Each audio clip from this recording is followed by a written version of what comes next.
যেই নেতার কাছে 10 টাকা কেজি চাউলের কার্ড নিরাপদ না, ওই নেতার কাছে নেতৃত্ব কোনোদিন নিরাপদ হতে পারে না, করতে পারবে না।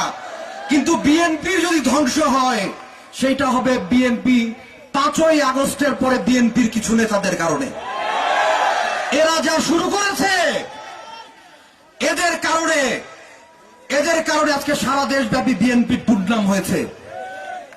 এরা চাঁদাবাজি করেছে, এরা দখলদারিত্ব কায়েম করেছে, এরা বয়স্ক ভাতার কার্ড বিক্রি করেছে, এরা 10 টাকা কেজি চাউলের কার্ড বিক্রি করেছে, এরা বিধবা ভাতার কার্ড বিক্রি করেছে।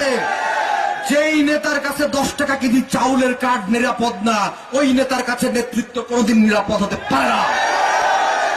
লালপুর বাগাতি পাড়াতে এই ধরনের নেতৃত্বকে প্রত্যাখ্যান করা হলো। আমি বিশ্বাস করি যেই সমস্ত লোকেরা, যেই সমস্ত নেতারা এই কাজগুলো 5ই আগস্টের পরে করেছেন, এই বিধবা ভাতা, বয়স্ক ভাতা কার্ড যারা বিক্রি করেছে, তাদের যারা চাঁদাবাজি করেছেন, চাঁদাবাজি করে বিএনপির নাম মান ইজ্জত নষ্ট করেছেন, তাদের চাইতে একটা ভিখারির সম্মান বেশি।